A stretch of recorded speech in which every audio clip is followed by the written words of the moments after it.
గాజువాక 66వ వార్డులో సుమారు 2,85,00,000తో పలు అభివృద్ధి కార్యక్రమాలకు శంకుస్థాపన జరిగింది. ఈ కార్యక్రమానికి ముఖ్య అతిథిగా ఆంధ్ర రాష్ట్ర తెలుగుదేశం పార్టీ అధ్యక్షుడు గాజువాక శాసనసభ్యుడు పల్లా శ్రీనివాసరావు పాల్గొని అజీమాబాద్ సున్నీ జామా మసీద్ వద్ద పలు అభివృద్ధి కార్యక్రమాలకు శంకుస్థాపన చేశారు.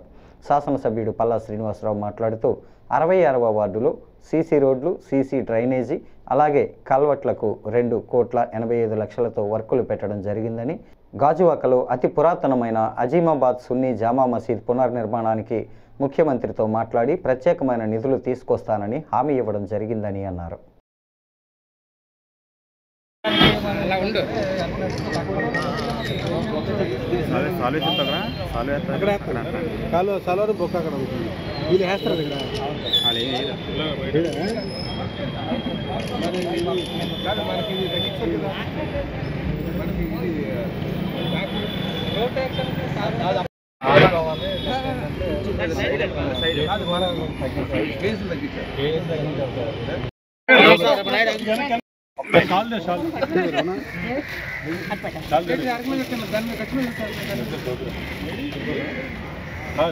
వార్డులో అభివృద్ధి కార్యక్రమానికి విచ్చేసిన గాజువాక ఎమ్మెల్యే వర్యులు, అలాగే రాష్ట్ర టీడీపీ రాష్ట్ర అధ్యక్షులు, మన 66వ వార్డులో చాలా ఎక్కువగా ఇబ్బందులు కలిగే ప్రాంతం. ఆ ప్రాంతానికి ఈరోజు 2,85,00,000 వెచ్చించి జీవీఎంసీ నిధుల ద్వారా ఎమ్మెల్యే గారి సహాయ సహకారాలతో ఒక గొప్ప అభివృద్ధి కార్యక్రమంకి శంకుస్థాపన చేయడం జరిగింది ఈరోజు.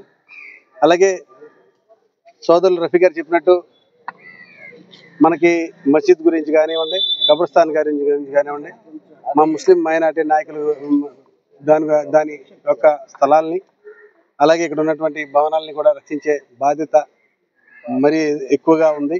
అలాగే పల్లా శ్రీనివాస్ గారు ఎప్పుడు కూడా ప్రతి ఒక్క ప్రాబ్లమ్స్ను కూడా పట్టుకెళ్ళిన వెంటనే ఇది పార్టీలకు అతీతంగా అక్కడ ఉన్న ప్రాబ్లంలను బట్టి సామరస్యంగా చేసే వ్యక్తి.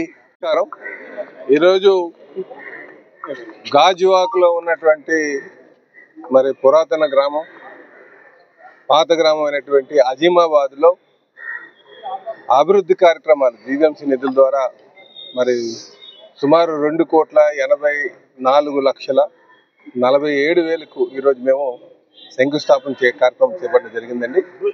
గతంలో ఒక 50 లక్షలకి కబ్రస్థాన్ కూడా ఈ పక్కనే చేయడం జరిగిందని చెప్పి ఈ సందర్భంగా తెలియజేస్తున్నాం.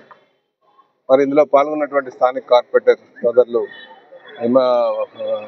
ఇమ్రాన్ గారికి, అలాగే మాజీ కార్పొరేటర్ రఫీ గారికి, సీనియర్ నాయకులు వాసు గారికి, అలాగే లత గారికి, ప్రసాద్ సీన్ గారికి, ఇంకా మిగతా నాయకులందరికీ కూడా, మా నాగేశ్వర గారికి, అన్సర్ వలీ గారికి, మా బడా బాబు గారికి, అలాగే మా ముర్తాజా